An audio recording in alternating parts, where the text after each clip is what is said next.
안녕하세요. 고품격 수학 방송을 지향하는 공부머리 수학법인데요. 자, 오늘은 수학 생각의 기술 업이라는 책을 내신 지난번에도 모셨던 박종화 작가님을 가지고 수학에 대해서 얘기해보는 시간을 갖도록 하겠습니다. 안녕하세요. 반갑습니다. 예, 처음 보시는 분들도 계실 테니까 간단하게 자기소개 한번 해주십시오. 안녕하세요. 만나서 반갑습니다. 박종화라고 합니다. 수학 책을 쓰고 수학 컨텐츠를 만드는 일도 하고요. 기본적으로 하는 일은 산업교육 강의를 하고 있습니다. 예, 카이스트에서 그 수학을 박사학위까지 공부를 많이 하셨잖아요. 예. 지난번엔 유클리드 관련한 기하학 관련한 책이었는데 이 책은 수학 생각의 기술업이라는 책이거든요. 이 책은 어떤 책인지 간략하게 한번 소개를 먼저 해주십시오. 이 책은 우리가 수학의 내용도 중요한데 수학적인 사고가 있을 것 같아요. 수학적인 사고를 7가지 정도로 나눴습니다. 비판적인 사고, 개념적인 사고, 패턴 사고, 이렇게 몇 가지로 나눠가지고 관련된 내용들의 재미있는 이야기거리도 있고요. 문제도 있습니다. 생각의 기술들을 좀 배울 수 있는 그런 책이라고 보시면 좋습니다. 그러니까 언뜻 수학 생각의 기술이라고 하면 학부모님들이 이런 거 좀 궁금해할 것 같거든요. 아이들이 그 수학 공부하다 보면 공부하기 싫으니까 엄마한테 많이 물어요. 엄마, 수학 왜 해야 돼? 그럼 어머님들이 대답하기가 좀 힘들거든요. 그리고 어머님도 그 왜 해야 되는지 모르는 경우가 많아요. 왜냐하면 막상 직장 다니고 실생활 하다 보니까 계산할 때도 많이 필요하지 않고 계산기도 다 있고 내가 그렇게 힘들게 미적분까지 공부한 게 실생활 살아가는데 뭐가 필요가 있어? 부모님도 이런 생각을 갖다 보니까 자녀가 나 이거 수학 공부하기 싫은데 뭐가 필요하다고 수학해야 돼? 혹은 어떤 아이들 같은 경우는 나는 작가가 돼서 수학 공부할 필요도 없을 것 같은데 그런 얘기도 많이 하거든요. 근데 문제는 항상 보면 대학에서 특히 명문대일수록 수학 점수나 수학에 대한 척도를 가지고 기준을 가지고 학생들을 선발하잖아요. 대학에서 가장 중요한 기준으로 수학을 바라본다는 것은 수학 자체가 뭔가 의미가 있으니까 공부하는 게 그렇게 바라볼 것 같은데 아이들이 이렇게 질문했을 때 학부모님들이 어떻게 대답을 해주면 좋을지 한번 말씀해 주십시오. 수학의 가장 기본적인 쓰임은 현실에서 우리가 겪는 문제를 수학 세상으로 가져가서 수학적으로 표현을 한 다음에 그 수학을 이용해서 풀어서 다시 현실 세상에 가져와서 그 문제를 해결하는 겁니다. 이 말이 되게 어렵게 들리실 수도 있는데 이런 거죠. 동네 가게에서 사과가 2,000원이에요. 마트에서 1,000원이에요. 마트 갔다 오는데 5,000원 교통비를 내야 돼요. 한 번에 몇 개 이상 사면은 마트에 가서 사는 게 이익인가? 이런 문제 우리 풀지 않습니까?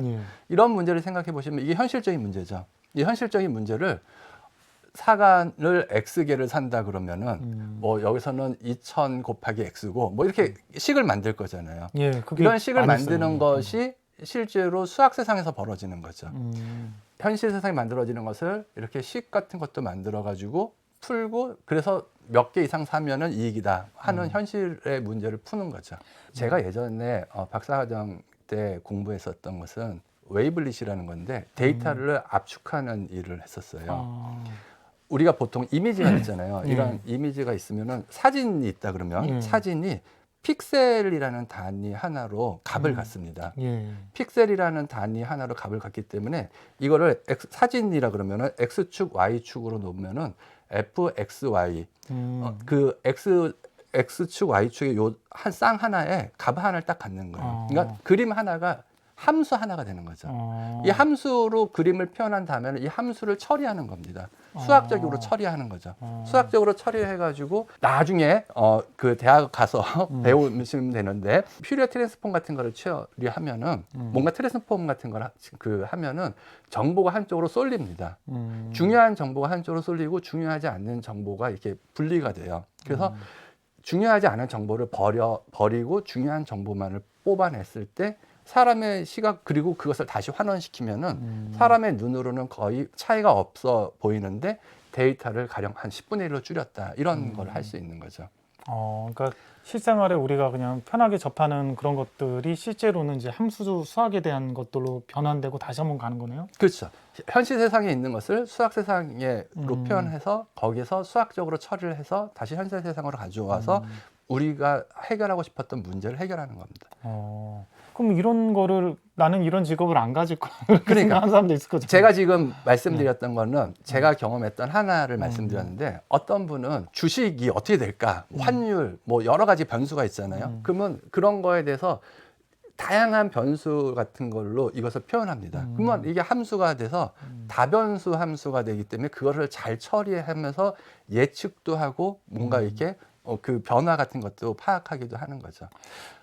그러면 대학 입시 같은 데서 보면 예전에는 수학이랑 영어 이게 많이 중요했거든요. 영어는 뭐 당연히 대화를 하고 외국인들과 국제적으로 해야 되니까 중요하다라고 했다가 영어가 절대평가를 바뀌다 보니까 이제 국어를 좀 올렸어요. 근데 어쨌든 수학은 항상 제일 중요한 과목인데 그러면 모든 전공에 관련 없이 왜 수학을 이렇게 중요한 그러니까 척도로 대학에서 바라볼까요? 수학이 아마 생각하는 것을 배우는 거의 유일한 학문인 것 아. 같아요. 생각하는 것도 배워야 합니다. 논리적으로 생각해야 한다. 이렇게 말을 하는데 그럼 논리적으로 생각한다는 게 뭐예요? 뭐 이렇게 따져보면서 아 이런 케이스 저런 케이스 막 배우잖아요. 그리고 생각하는 것을 배우는 그 연습하는 거의 유일한 학문이 수학인 것 같아요. 수학은 나중에 무슨 전공을 했을 때 자기의 전공에 활용됩니다. 그 현실 세상하고 수학 세상하고 연결시키는 거죠. 자신의 그 전공에 관련된 일을 통해서. 근데 내가 그런 연결 없이 남이 정해져 있는 약간 그 쉽게 표현하면 수준 낮은 일만 하려고 그러면은 아마 그렇게 수학이 필요 없을 것 같아요. 근데 수준 높은 일도 하고 싶기도 하고 때로는 선도적인 일도 하고 싶을 수 있잖아요. 그러니까 해야 되잖아요. 우리나라 사람들이. 그런 목적으로 수학을 해야 되는 거죠. 수학이 그 생각하는 연습 혹은 생각하는 방법을 가르쳐주는 거의 유일한 학문이라고 하셨잖아요. 근데 책 내용을 보니까 이 생각하는 방법에 대해서 7가지로 분류를 해가지고 정리를 하셨더라고요. 예를 들어서 생각을 해보면은 수학 참고서 중에 예, 가장 마케팅적으로 성공한 게 개념이라는 겁니다. 개념. 개념이요. 네, 개념과 원리. 예. 수학에서는 개념과 원리가 중요하잖아요. 그렇죠? 그렇죠. 개념과 원리를 잘 알아야 되는데 개념이라는 것을 생각할 수 있는 이 책에 나오는 개념적 사고의 사례를 하나 소개하면요. 정사각형이 있습니다. 정사각형. 정사각형을 모양과 크기가 똑같게 4등분을 하는 겁니다. 어떻게 하면 좋을까요? 가장 쉬운 가운데 점 찍고 이렇게 대각선 그어서 삼각형 4개로 그렇죠. 뭐 이렇게 했을 때 그렇죠. 대각선 그냥 연결하면 X자처럼 예, 거가지고 이렇게 만들기도 하는 거, 하고요. 그리고 또 십자가 그리듯이 십자가에서 이렇게 4등분, 4등분 하기도 조그만 하고요. 정사각형 그렇죠. 4개로. 어떻게 하면 더 다양한 방법으로 만들어봐. 뭐 이렇게 했을 때 이 책에서 소개하는 방법이 이런 게 있습니다. 4등분을 한다라는 것을 개념을 4분의 1을 2분의 1 곱하기 2분의 1이라고 생각하는 거죠. 4분의 1은 2분의 1 곱하기 2분의 1이기 때문에 정사각형을 일단 어떠한 형태로라도 2분의 1을 만듭니다. 그리고 2분의 1을 만들어진 것을 또 똑같은 방법으로 2분의 1을 나누는 거죠. 그럼 훨씬 쉽네요. 개별적으로 생각을 해보면 한 10개, 15개 만약에 찾는다 그러면은 대단하게 많이 찾은 겁니다. 10개 찾으면 진짜 많이 찾은 건데 그렇죠. 그런 방법으로 생각을 해보면은요 무수히 많이도 생각할 수 있습니다. 그렇네요. 그냥 이거를 그냥 2등분하는 건 되게 여러 가지 다양하게 있으니까 막 내 마음대로 2등분한 다음에 그것도 여기서 똑같은 방법으로 2등분하면 2등분하면 대칭 구조가 딱 되니까 네. 그런 방법도 있겠네요, 진짜. 우리가 일반적으로 이렇게 4등분 했던 거 하나를 딱 보면서 거기서 개념을 뽑는 거예요. 개념을 뽑는 한 구체적인 사례에서 개념을 뽑아 보면은 일반화시키는 거. 그렇죠. 일반화시킨다고 표현해도 좋죠. 개념을 하나 뽑아 보면은 4등분이라는 것은 2등분하고 또 2등분한다. 이렇게 생각을 해봐서 그렇게 만들어 보는 겁니다. 이게 개념을 활용하는 하나의 방법인 거죠. 그럼 6등분 한다 그러면 일단 2등분하고 3등분씩 이렇게 뭐 그렇게 그런 방법도 해도 활용할 수 되겠죠. 있죠. 비판적 사고라고 하는 거를 한번 생각해 보시면요. 비판적 사고는 틀리지 않으려고 하는 겁니다. 확실하게 틀리지 않는 거. 그렇죠. 제가 예전에 어디 그 강의를 갔었는데 제 앞에서 강의하시는 분이 여러분 앞으로 우리가 60년을 더 산다 그러면은요. 이거를 초로 계산해 보면은요. 하면서 선생님 60년을 초로 계산하면 어떻게 계산합니까? 계속 곱해야 되지 않나요? 1년이 360이니까 그렇죠. 361 곱하고 60년 곱하기 365일 곱하기 365 곱하기 하루가 또 24시간 그렇죠. 곱하기 24시간 곱하기 66 곱하기 60. 60분 곱하기 60초 예. 뭐 이렇게 하면 되겠죠. 예. 근데 그렇게 막 계산하셨는데 제가 뒤에서 딱 보다가 틀렸다고 생각이 딱 들었습니다. 계산에 뭔가 틀린 부분이 딱 떠오르십니까? 365일이라고 우리가 생각하는데 4년에 한 번씩은 366일이죠. 윤년. 네.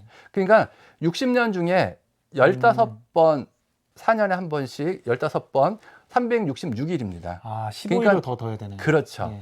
그 15 곱하기 24시간 곱하기 60분 곱하기 60초 뭐 요만큼을 더해줘야지 아, 틀리지 않는 계산을 어. 하는 거죠. 음. 그러니까 이런 거죠. 달리기를 하고 있습니다. 달리기를 하고 있었는데 내가 앞에 가던 2등을 지금 앞질렀습니다. 전 몇 등으로 뛰고 있죠? 1등.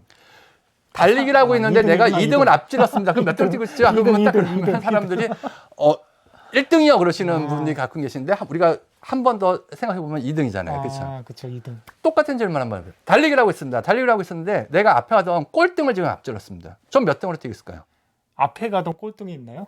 네. 그렇죠. 꼴등 앞질러서 몇 등을 뛰고 있을까요? 그러면 사람들이 꼴등에서 두 번째 그러시거든요. 그러면은 100명이 뛰고 있으면 99등 막 이렇게 말씀하시는데 엄밀하게 이야기하면은 꼴등을 앞질 수가 있나요? 이렇게 금방 선생님이 말씀하신 것처럼 딱 집어서 얘기하면은 굉장히 비판적으로 엄밀하게 생각한 거죠. 근데 어떤 사람들은 1등이요 그러시는 분도 계세요. 왜 1등이죠? 그러면 얘네들은 운동장 5바퀴 뛰기를 하고 있는데요. 4바퀴째 돌았을 때 1등이 한 바퀴를 더 돌아서 꼴등을 앞지른 거예요. 이렇게 이야기한 사람은 논리적인 생각 플러스 창의적인 생각까지 한 거죠. 이런 문제들이 많이 들어있는 거군요. 다양하게 뭔가 있습니다. 집에서도 이게 가족끼리 그렇죠. 이렇게 하나씩 해주면 재밌겠는데요. 그러면 이 책을 통해서 읽은 독자들이 어떤 거를 좀 얻어가기를 바라시는 건가요? 작가 입장에서. 수학을 소재로 뭔가 생각의 기술을 배운다 말씀드렸는데 공부라는 게 그냥 열심히 그냥 배운다 체계적으로 뭐 이렇게도 해도 좋겠지만은 그냥 경험하면서 쉽게 배우면 좋지 않습니까? 재밌는 문제도 풀어보고 재밌는 이야기도 한번 들어보고 그러면서 한번 경험해 보시면 좋겠습니다. 맨 마지막에는 모순적 사고라는 부분이 있어요. 패러독스라는 단어를 이야기하는 건데 패러독스가 사실은 재미있습니다. 예. 알 듯 모를 듯 뭐 이런 거잖아요. 어떤 사람이 나는 거짓말장이야 라고 얘기했는데 저 사람이 진짜를 말하는 사람이면은 거짓말장이야라는 말이 진짜니까 거짓말장이가 되는 거고 저 사람이 거짓말을 하는 사람이라면은 나는 거짓말장이야 라는 말이 거짓말이기 때문에 저 사람은 진실된 말을 하는 사람인가 뭐 이런 얘기가 모순에 계속 빠지네요. 네, 패러독스 같은 건데 이 모순이라는 것을 저는 좋아합니다. 왜 좋아하냐면은 일반적인 상황에서는 딱 정해져 있는 상태에서는요 2등이 1등 되기가 굉장히 어렵습니다. 근데 약간 세상이 좀 불확실하잖아요. 변동이 많잖아요. 이렇게 불확실하고 변동이 많기 때문에 2등이 1등이 될 수 있습니다. 그렇기 때문에 모순적인 사고를 좀 받아들이면서 좀 안 되는 거, 불확실한 거, 이상한 거 이런 것들에 자기 나름대로의 방법을 잘 찾아가면은 거기엔 분명히 더 좋은 기회가 있습니다. 사람들이 다 안 된다고 얘기하는 거, 이건 안 되는 거야 라고 하는 거에 그럼에도 불구하고 뭔가 되게 만드는 방법들이 있거든요. 그런 방법들을 찾아가면서 뭔가 남들이 보기에 야 대단한데, 야 창의적인데, 새로운데 이러한 것들을 만들어가는 거. 이게 우리가 어쩌면 인생을 사는 재미라고도 생각이 들기도 하고 2등이 1등 되는 방법이라고도 생각이 들기도 하고 이런 것들을 좀 많이 생각해 봤으면 좋겠습니다. 논리적인 문제도 있고 이야기까지도 있습니다. 도끼 같은 거는요. 도끼가 힘을 많이 가하려면은 무거워야 되죠. 도끼가 무거워야 힘을 가하죠. 그렇죠. 근데 무거우면 몇 번 사용하면 쓰는 사람도 지치겠죠. 그렇죠. 둘 중 하나 선택하는 거예요. 무거운 도끼를 만든다? 아니다. 가벼운 도끼를 만든다. 가벼운 도끼 만들어서 여러 번 치냐, 그렇죠. 무거운 도끼 만들어서 몇 번 치냐. 예. 그런데 이 두 가지를 모순된 사고를 끌어안는 사람들은요. 이 머리 헤드라 그러죠. 이게 도끼 날 부분은 무겁게 만들고 손잡이는 가볍게 만들어 가지고 가벼우면서도 힘이 잘 가는 도끼를 생각을 하는 겁니다. 모순을 품고 새로운 것들을 만들어 가는 거죠. 패러독스 같은 거를 활용해 가지고 그런 생각을 하는 건데요. 사람은 다 자기가 경험한 것만큼 알 수 있습니다. 생각의 경험도 이 책을 통해서 많이 한번 해보시면서 다양한 경험을 가지고 자신의 일에 한번 적용해 보시는 것, 뭐 그런 것들이 좋을 것 같습니다. 책 중에서 아까 재밌는 거 있었잖아요. 누구나 볼 수 있는 거. 칠판에다 이렇게 하나 써놓는 거예요. 애들 와가지고 딱 앉아서 그거 먼저 맞춘 사람 애들은 뭐 이렇게 초콜릿 하나 주고. 그렇죠. 학원 오니까 재밌는 문제 푸네? 그런 것만 해도 좀 그것 괜찮은, 때문에 괜찮은 수학 것 싫어했는데 수학 좋아하는 애가 생길 수도 있겠죠.